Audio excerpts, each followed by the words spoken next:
Begitulah kitab suci Al-Quran yang diturunkan kepada umat akhir zaman. Sebuah buku panduan yang terjamin ini akan menghantarkan manusia, tidak hanya memberikan bekal informasi yang cukup, tetapi juga menjadi roadmap tentang tujuan manusia mencapai labuhan abadinya, yakni kampung akhirat, dengan kondisi yang bahagia di dunia wal akhir, sejak di dunia dan bahkan kelak di akhirat. Lalu apa jaminannya bahwa Al-Quran ini benar-benar buku panduan yang dikirimkan oleh Sang Pencipta? Sampai hari ini belum ada satu ilmuwan pun yang mampu membantah pertama keautentikan Al-Quran sejak 14 abad silam diturunkan sampai hari ini. Yang kedua pun tidak ada satu manusia pun, meski Allah telah menantangnya untuk membuat tandingan ayat-ayat serupa bahkan dengan berhimpun, sampai hari ini belum ada kitab-kitab palsu tandingan yang mampu bertahan selama 1400 tahun lamanya. Tidak hanya manual book atau buku panduan, Allah juga mengirimkan utusannya, the messenger, the prophet of Muhammad SAW, seorang utusan, seorang nabi dan rasul, secara bahasa seorang penyampai kabar. Dialah yang akan menyampaikan Al-Quran, kemudian mengaktualisasikan nilai-nilai dari Al-Quran dan nilai-nilai yang diwahyukan Allah menjadi sunnah-sunnahnya. Maka hadirin sidang Jumat yang dimuliakan Allah, seperti hanya Al-Quran yang juga teruji bahwa ia adalah buku panduan, manual book dari Tuhan, dari Sang Pencipta, maka utusannya pun harus memiliki kualitas unggul, kualitas yang tidak kaleng-kaleng, yang tidak pernah ada satu rekam jejak kebohongan sekalipun, tidak pernah ada rekam jejak cedera moral satu kalipun, dan itulah ada pada sosok Muhammad SAW. Mari kita tengok sehebat apa kualitas sosok Muhammad SAW, sang utusan Tuhan yang menyampaikan manual book Al-Quran kepada umat akhir zaman, termasuk kita.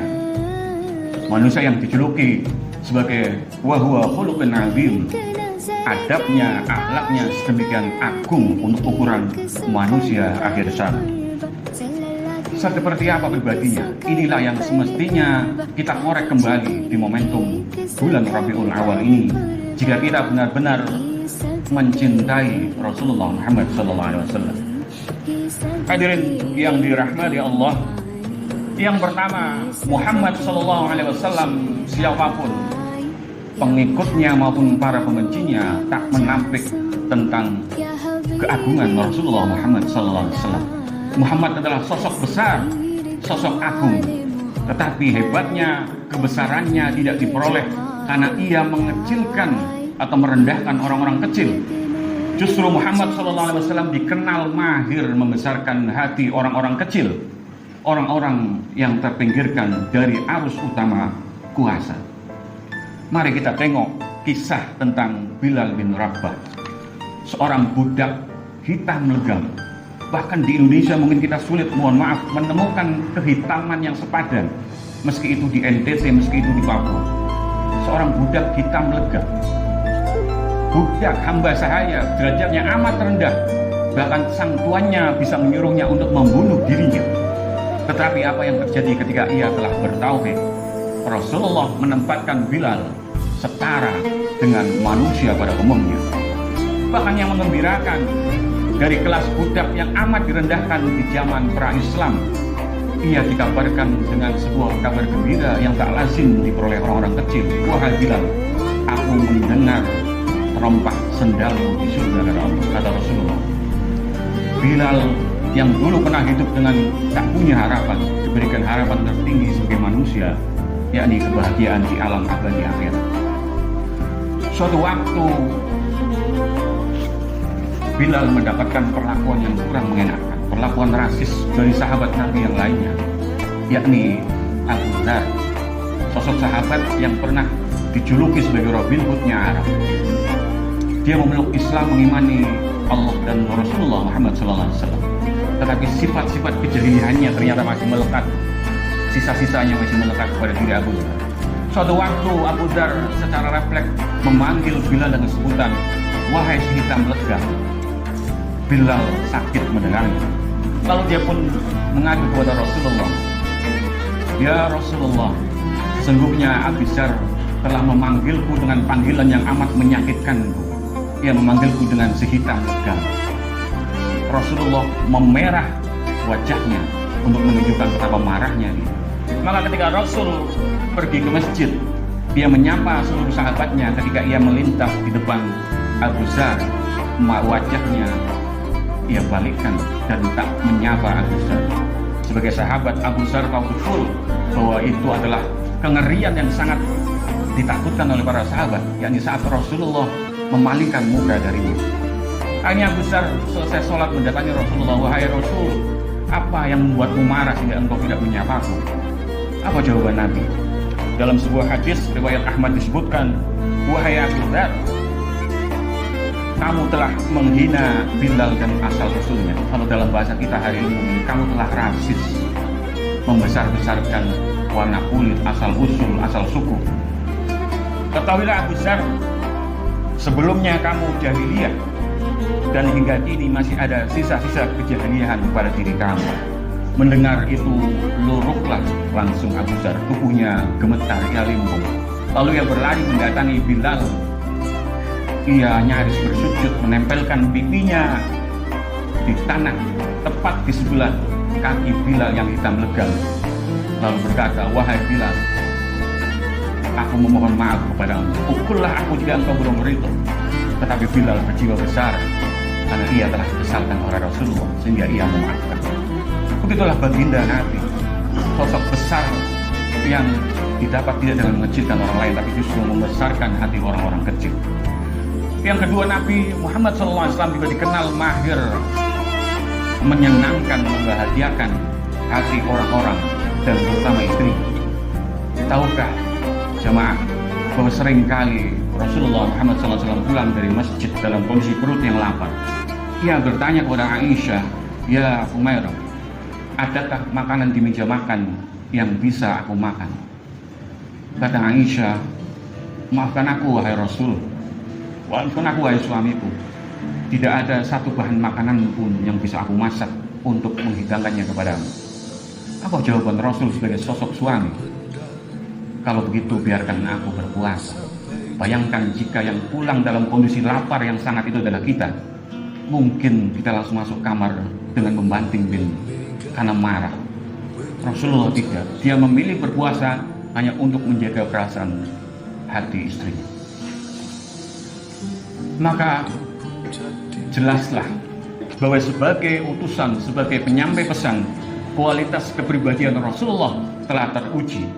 Ia memiliki integritas yang tak pernah tercatat sekalipun melakukan kebohongan sejak kecil, sehingga dijuluki oleh sahabat maupun para musuhnya sebagai Al-Amin. Pria yang terpercaya, lelaki yang terpercaya, yang memiliki trust karena tidak pernah sekalipun melakukan bohong. Maka wajar kalau dalam Al-Quran surah Al-Ahzab Allah SWT menegaskan hal ini. A'udzubillahi minasyaitonirrajim. Bismillahirrahmanirrahim. Laqad kana lakum fi Rasulillahi uswatun hasanah liman kana yarjullaha wal yawmal akhir wa dzakarallaha katsiran. Sesungguhnya telah ada pada sosok Rasulullah Muhammad SAW sebuah kualitas yang layak ditiru, uswatun hasanah, sebuah kualitas kepribadian yang menjadikannya layak menjadi role model. Seperti apa kita hendak mendidik anak-anak kita di zaman penuh fitnah ini, maka jadikanlah Muhammad SAW sebagai role modelnya. Sosok manusia yang ketika meminta suaka, hendak meminta perlindungan politik ke sebuah kampung bernama Taif, bukan sambutan hangat yang ia peroleh beserta sahabatnya, tetapi teriakan gila orang sekampung dan lemparan batu yang bertubi-tubi.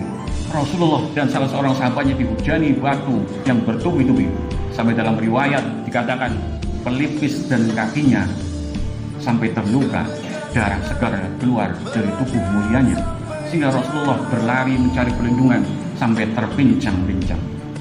Lalu datanglah malaikat Jibril ketika Rasul hendak kembali ke Mekah beserta seorang malaikat penjaga gunung Al-Ahsyabain, dua gunung yang mengapit Masjidil Haram. Apa kata Jibril? Wahai Rasulullah, aku datang beserta malaikat menjaga gunung. Lalu malaikat menjaga gunung menyatakan, Allah telah izinkan kepadaku, wahai Muhammad, untuk menimpakan dua gunung ini kepada kaum Taif yang telah menistakan. Apa jawaban Rasulullah SAW? Dalam sebuah hadis sahih muttafaqun alaih Bukhari maupun Muslim dinyatakan, bal arju, kata Rasulullah, bal arju ayyukhrijallah min aslabihim may ya'budullaha wahdahu la yusyrik bihi syai'an. Tidak sekali-kali kita, kata Rasulullah, ketika ditawari untuk menjatuhkan gunung ke penduduk Taif. Namun aku berharap supaya Allah melahirkan dari anak keturunan mereka adalah orang-orang yang beribadah kepada Allah semata, tidak mempersekutukannya dengan apapun juga. Bayangkan, Rasul Muhammad SAW telah diberlakukan sedemikian buruk, dinistakan meski ia seorang nabi. Ketika kesempatan untuk membalas datang ke tangannya, apa yang dipilihnya? Justru mendoakan kebaikan kepada penduduk Taif. Sungguh amat mulia kepribadian Rasulullah Muhammad SAW. Maka tak heran di tahun 1978 seorang fisikawan yang juga penulis buku-buku bestseller yang diketahui non-muslim, ia bernama Michael Eichhardt, menulis buku yang berjudul The 100, A Ranking of the Most Influential Persons in History, 100 tokoh paling berpengaruh sepanjang sejarah manusia. Dan tahukah jemaah, penulis yang non-muslim ini menempatkan Muhammad SAW dalam daftar ranking pertama, mengalahkan tokoh-tokoh terkemuka seperti Musa dan Isa, bahkan para ilmuwan yang pengaruhnya sepanjang zaman seperti Albert Einstein hingga Isaac Newton. Maka tak heran buku ini menjadi buku kontroversial, terutama di masyarakat barat. Suatu waktu ketika Michael Eichhardt datang ke Inggris, ia diprotes sejumlah warga Inggris dan mempertanyakan kenapa ia menempatkan Muhammad dalam daftar nomor 1 dari tokoh paling berpengaruh sepanjang sejarah manusia. Apa jawaban Hart? Ia menyatakan kepada orang-orang Inggris yang menentangnya, ketahuilah, Muhammad SAW mendeklarasikan dirinya sebagai utusan Tuhan, memulai dakwahnya di Mekah tahun 620 silam hanya dengan 2 atau 4 pengikut. Tapi hari ini setelah 1400 tahun lamanya, populasi pengikutnya telah mencapai lebih dari 1 miliar orang. Maka Hart bertanya kepada orang-orang yang memprotesnya,